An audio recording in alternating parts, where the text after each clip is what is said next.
Rage of the Abyss gave us 7 new Mimighoul cards to play with, including 2 extra deck monsters. So yeah, let's see what they're like. Mimighoul, Throne. Can special summon a master from hand, deck or graveyard by detaching material. This then allows you to get the search off with master. Throne can equip itself to a master to give it an extra 1 key attack, then you can bounce cards up to the number of materials Throne had when you activate the effect.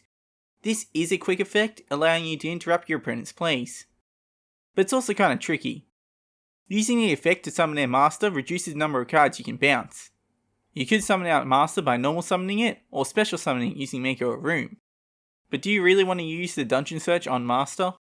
If only there was another way. Play 1 to 2. Mimighoul, Giant. When summoned, can search for any Mimighoul card. Only needing 2 level 1 monsters as material, as opposed to Throne's 2 level 2 Mimighoul monsters, means that Giant can easily be summoned. And the search allows you to extend.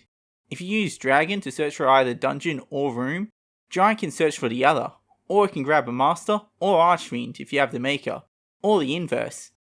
Searching for any card within an archetype is amazing, and being generic means this card can see splashable play if you're on a small Mimighoul engine.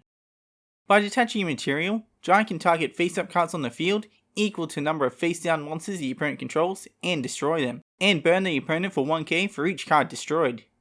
Fantastic time effect. You don't even need to target the opponent's cards, so you can destroy your own cards and burn for a time win. Is it scummy? I guess, but it is how the game is. Hell, you can even close out games if you Quaking Mirror Force or Book of the Eclipse the opponent. Flip all of their monsters face down, summon out Mimighouls to fill up all the monster zones, then destroy 5 and 6 of your cards for a massive burn. Lastly, Giant does have a passive effect that allows your non-Xyz Mimighouls to attack directly, if your opponent controls a face down monster. Considering how the original batch of Mimighouls had high attack when boosted with dungeon, the newer ones should also be well statted, right? Play 1 to 2. Mimighoul, Armor. Can special summon itself to the opponent's field face down, or, if your opponent controls the monster, your field face up.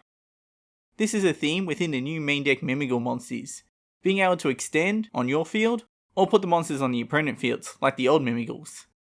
Be careful though, as, like the Mimighouls of old, each monster can only use each of their effects per turn. Armor's flip effect prevents Mimighouls from being destroyed by battle before it switches sides back to the opponent's field. Armor's flip effect is okay. Maintaining field presence allows you to pop off during your next turn. Its ability to extend is fantastic though. As long as you have another Mimighoul in hand, you can special summon Armor, which can then get you into a Throne or a Giant. Despite this, the fact that the flip effect doesn't really add to field presence, but prevents it from diminishing somewhat, means that it isn't really as important as the next monsters. Mimighoul, Fairy. Can also special summon to either field. To special summon yours, all you need is the Mimighoul monster on the field. This is one of the easiest things you can do. Normal or small Mimighoul, then special summon the Fairy for an easy Xyz. But specialing it to the opponent's field is also a strong option. Fairy's flip effect prevents its control from activating the effects of monsters special summoned from their hand for the rest of the turn. With the normal summon restriction from Dungeon, now the only on-field monster effects your opponent can activate are monsters from the extra deck and from the grave. Because both his flip effect and extension ability are great, it can be difficult to choose which one to do. Good thing room exists. Play 2 to 3. Mimighoul, Slime. Can, like the other two before it, summon to either the opponent's field face down, or yours if your opponent controls more monsters than you. This is great for going first. Like Fairy, another Mimighoul converts into a special summoning this card. But letting your opponent have greater field presence turns 3 and beyond turns into a game loss, so maintaining the conditions to summon Slime to your field becomes difficult. But you'd rather have Slime on your opponent's field anyway. Its flip effect allows its controller's opponent to special summon Mimighoul from their deck before Slime switches sides. By flipping Slime, you get a +2 in field presence. Maker, if called right, becomes a +3, and if you summon down a Master or Dragon, using Slime's effect, you also get another search. This is a phenomenal advantage. Play 2 to 3. Mimighoul, Fork. It's a weird one. Its primary effect targets a face down monster your opponent controls, and they get to choose to either flip it face up or send it to the graveyard to give the controller of that card a draw 2. Giving the opponent a choice in effect means that they'll always choose the effect that will benefit them the most, and you the least. If you gave the opponent a Slime, or a Dragon on an established board, they're going to give you the draw 2. If you gave them a Cerberus, or a Dragon on an empty field, they're just going to flip it over. Sure, flipping them will activate their effects, causing them to switch fields, but Archfiend already does that. Still, can be extended if the opponent flips. I guess you can mind game the opponent into choosing the option that benefits you, but honestly, I can't think of a scenario in which you can really do that. Fork can also banish itself from the graveyard to add another fork from deck to hand. This is a fantastic grave effect, it's just that it's on fork. The main effect in my opinion holds it back. Like, with that grave effect, can you really only play one fork? If you're playing one, you might as well play two, right? I don't know, the primary effect has been put off. Play 0, or 2 to 3 depending on your needs. Now that we look through the cards, we have to ask ourselves, how did they change the deck? Well, we got 3 extenders, a searcher, and draw power. Mimighoul is no longer the control deck that slows down play to its level. It's now a combo deck that spans both sides of the field to summon out extra deck monsters to provide more utility, as well as adding control at the end of your combos. The deck still aims to end on Dungeon and Room, but now there are more threats on the board thanks to Throne's bouncing ability, or Giant being, well, a giant, with 3300 attack when Dungeon boosted. Speaking of, the new Mimighouls have very low stats compared to the original counterparts. While this does not mean much in the grand scheme of things, as you'll be using them as extenders into Xyz monsters, it does mean that Mimighoul beat now goes in a different direction. Giant allows your non-Xyz Mimighouls to attack directly if your opponent controls a face-down monster, which means that damage is easy to deal. Now that Mimighouls have more tools, it seems like the best way to play them is pure. You'd run just over 20 Mimighoul cards in main, plus a few more cards for consistency, and then you got room for 5 playsets of hand traps. Or you can include a small engine in your deck for further consistency, or to play through interruptions. Speaking of, the deck is now weak to more hand traps. Before you had to worry about where monster negates, as well as Ash Blossom and Ghost Spell from stopping your searches. Now that the deck can actually pop off, Nibiru is a concern. Nibiru tributes all monsters on the field to summon itself and a token with the combined stats of all the tributed monsters. Even though Nibiru can only be summoned after you summon 5 times, it still unfortunately counts the summons of Mimighouls to your opponent's field. Because of this, it'll always take more than 5 summons to set up a monster or summon negate, unless you start with off engine. Droll also punishes the deck. Dragon, Dungeon, Master, Maker, all add cards from the deck to your hand. While having Ash blank 1 search isn't too bad if you got the options in your hand, Droll turning off searches for the rest of the turn is devastating. Luckily it can be turned off beforehand by using Shifter, or during the same chain by using Quiltby. Right, yeah, I just realised I forgot about Dominus Impulse, the biggest counter to this deck. Impulse negates an effect that can special summon a monster. Now, while that's hardly any cause for concern, as any deck these days should be able to play through at least a few forms of interaction, it's still pretty annoying for Mimighouls. Impulse can be activated from the hand if the opponent, aka you, controls a card, but when activated from the hand, it prevents the player, aka the opponent, from activating the effects of light, wind, and earth monsters for the rest of the duel. You know, earth monsters. Like all the Mimighouls that you just put on your opponent's field for them to activate. Wait, hold up. For the rest of the duel? Why on earth would anyone release this card in the same set that has support for a deck that exclusively loses to this? Your combos require the opponent to activate Mimighoul monsters on their field. Worst of all, now when your opponent flips over a Mimighoul card, not only will the effect not activate, but that monster would stay on their field. I mean sure, Draw's bad enough being a turn ender, but at least that's only a turn. Graveyard decks that lose to Shifter, you know, they have to wait 2 turns, and I get that these turn enders can cost you the game. But these cards already have weaknesses and counters, and if you don't have these in hand, you can still just wait a turn. What are the counters to Impulse? Crossout Designator? Prohibition? Jinzo? Like, one of these can be searched, and it's the Jinzo. Second best option, Prohibition, it needs to stay on the field, and like Crossout Designator, you need to keep a copy of Impulse in your deck, or else Crossout Designator is just useless at stopping it as well. You mill the Impulse, you draw it, garbage. And if you can't find these counters, what can you do? Concede? I mean like actually tell me, cause I got no clue here. We should also talk about the changes to ratios. Now that we have more cards to play with, we have decisions to make as to which cards should be played within the deck. I reckon that Archfiend, Dragon, and Dungeon is still 3Ls within any version of the deck.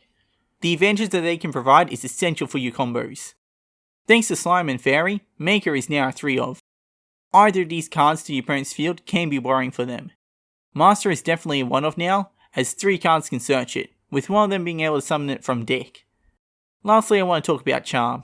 Last video I did rip into it a bit, and while my previous views still stand, I have to give it some credit as it can be useful. The Fiendsmith engine uses a lot of extra deck cards to get a rank 6 on the field, as the Mina fusions are generally one-offs within a tight extra deck. Charm plus Kashtira Unicorn equates to 3 monsters being removed from your opponent's extra deck per turn.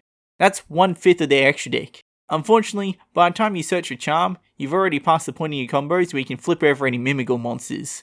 So Charm is pretty situational. So we looked at the cards, the changes within the deck, so what are the changes within the combo? Basically trying to end on a board with Giant, Throne, Master, and Dungeon, with room set on the field. This can be achieved by having Maker and Mimighoul Archfiend in hand. First, activate the Maker and declare Slime and Fairy. You want the opponent to get the Slime so you can add the Fairy to hand, but as this is out of your control, all you can really do is hope. With Slime summoned to your opponent's field, summon out the Archfiend off the Maker. Activate Archfiend's effect to flip a monster on summon, targeting the Slime. When Slime flips, summon out Dragon from the deck as Slime returns to your field. Dragons on summon effect will activate to grab a Mimighoul spell trap. We want Dungeon. Activate the Dungeon, then the effect to grab Master. Summon out the Fairy to your field via its effect. Now you have 4 level 1s on the field. Summon Giant to search for room, then go into Throne. From here, you can now normal summon the Master. Now you have a normal summon block, a 2-card bounce, and 2 monsters with over 3k attack. Alternatively, you can also switch to normal summon for like an Aluba or an Alistair for powerful interactions. The downside being that you will have to hard draw into these cards for this to work, and lose a bounce off Throne. And now let's look at a couple more support cards. These are cards I missed from the last video, so I'm just including them in here. Where Art Thou searches for a level 1 monster if you control a level 1 monster. However, you do take 2000 damage during the end phase if you don't normal summon a monster with the same name as the search monster. It's easy to get a level 1 monster on the field, as that's what most of the Mimighouls are. When playing this card, I also run Troll and Lockbird, as well as Effect Veiler, as they do double duty as either hand traps or normal summons to bring Arth online. Just remember to side this card out during games 3 to not lose the time. 1 for 1. Special summons a level 1 monster from your deck by sending 1 monster from your hand to the graveyard. This is a better Where Art Thou, but it is limited. Use it to summon out Dragon for a search, or a Spence Extender to continue your plays. Gravity Bind and Level Limit Area B. This is really more of a call out to not play these cards unless you're playing a stun variant of the deck. Gravity Bind prevents level 4 or higher monsters from attacking, while Level Limit Area B shifts them into defense position. While they can seem great at first, you have to remember that they don't really affect Link or Xyz monsters, as these monsters do not possess levels. F-Zero. Number F-Zero Utopic Future can take control of a monster at battles. It also can't be destroyed by battle and nullifies any battle damage. It can also stave off effect destruction by attaching a material. Utopic Future requires 2 non-number Xyz monsters with the same rank as material, which is a steep cost of such an effect. It's a good thing then that you can further rank it up into number F-Zero Utopic Draco Future. This card can't be destroyed by battle and has a once per turn monster negate by detaching a material. Because of how it's summoned, you'll have 3 materials attached to it, meaning you get 3 monster negates. Games become easy to win if you can set this card up. Crossout Designator. Banishes a card from your main deck to negate the effects of that card for the rest of the turn. This card is great for stopping hand traps, which you're gonna need now that Mimighoul is weaker to more. If you got room for it, I highly recommend playing Crossout Designator within your Mimighoul deck, as well as a few hand traps that you're weak to just to keep Crossout online. Magician Souls is a level 1 monster that can special summon itself from the hand by sending a level 6 or higher spellcaster from the deck to the graveyard. Deploying a guard or 2 in your deck to summon out this card seems a little iffy, but that's where you're wrong, as we're already playing the cards needed to make Souls work. Dimension Shifter is a level 6 spellcaster. And let's face it, Shifter is really only good if it's in your opening hand, as you can only activate Shifter if you have no cards in your graveyard, which means that like, any turn after your first turn, Shifter really becomes a dead draw, unless you can empty out your graveyard. So removing extra copies of Shifter from your deck, removing it from your potential future draws, while also summoning out a monster you can use as an extra deck fodder, well I mean that's amazing. While Souls and Shifter work in balance with each other, you can't summon Souls out while under the effects of Shifter, as you have to send the cards to the graveyard to activate either of Souls' effects. Speaking of, Magician Soul's other effect is that it can draw you cards. By sending up to 2 spell and trap cards from your hand or field to the graveyard, you can draw that many cards. It's great for unclogging hands, or getting rid of your own floodgates in preparation to attack. Souls also solves the Arth problem. As a level 1 monster that can special summon itself without needing monsters on the field, you can now activate Where Art Thou to nab yourself a normal summon target, instead of normal summoning first to make Where Art Thou online, and grab an extender. This stops Wear Off the Hour from burning you for 2k during your end phase. And now we move on to decks. Firstly, pure Mimighoul. Fill the main deck with Mimighouls, then add hand traps and interruptions. 1-for-1 and Wear Off the Hour as additional searches, and Floodgate Trap Hole and Quaking Mirror Force as permanent setters. Gameplay is simple. Summon out the monsters to make giant, and either Throne if you control Master, or Ensemble Robin if you don't. Snake Eye Mimighoul. Use the advantage gained by the Snake Eye engine to summon out either Flameburge or extra deck monsters such as Rabbit or Robin. The extra summons can also be used to get into Draco Future. Plus, Snake Eye's monsters can be searched or summoned out using the generic searching found within the pure version of the deck. Fiendsmith Mimighoul. Instead of the nerfed Snake Eye package, why not use the newer, and better, Fiendsmith package? Only needing at least one card in the main deck, this package is easy to implement, unless you're running a tight extra deck, as it needs 4 to 5 cards there. It allows you to end on an Omni Negate in Evolves Our Lars, or multiple summoning negates in DDD Wave High King Caesar. Plus, if they survive a turn, you can convert them into an F-Zero for more negates. Snake Eye Fiendsmith Mimighoul. If Fiendsmith Snake Eyes is better than pure Snake Eyes, then Fiendsmith Snake Eye Mimighoul must be better than Snake Eye Mimighoul, right? Because we're combining 3 engines, we need to play more than 40 cards. Unless you don't believe in hand traps. Yugioh Mimighoul. Is the Yugioh field spell too expensive for you? Replace it with the Mimighoul one. I don't really know what you get out of preventing your opponent from normal summoning Yugioh, but it is another layer of pressure for your opponent. The searches and Mimighouls work as well, if not better, with the Yugioh monsters. The small Yugiohs are also level 1, so you can use them as Xyz material.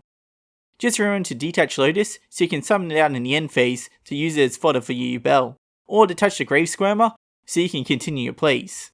Unfortunately, both engines need normal summons, so this deck does have a chance of getting in its own way. But, hold on, I played this in locals after I wrote up the script. This deck can actually do some stuff. The Grave Squirmer only needs a Fiend monster on the field to special summon itself from hand, and because you always want to summon out Archfiend Mimighoul to flip over one of your opponent's monsters, you've always got an extender right there.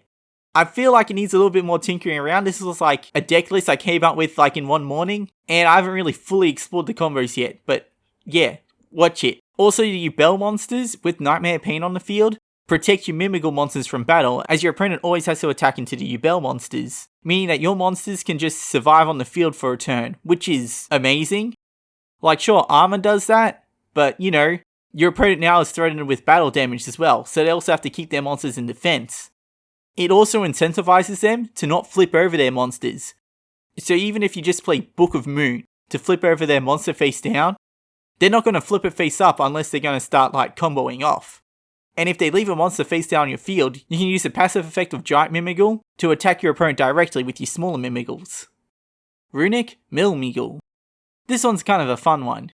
We'll play Runic Mill with the small Mimighoul engine to search out Fork. We then use the Fork as discard off Mugen to search out Fountain. We then can banish the Fork in the graveyard for another Fork. This is done to keep hand advantage, but also to remove any non-runic spells from the deck.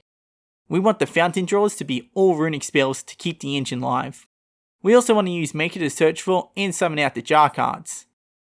These cards force the opponent to draw cards. Remember, drawing is a form of milling. Might be the worst form, but still a form of it.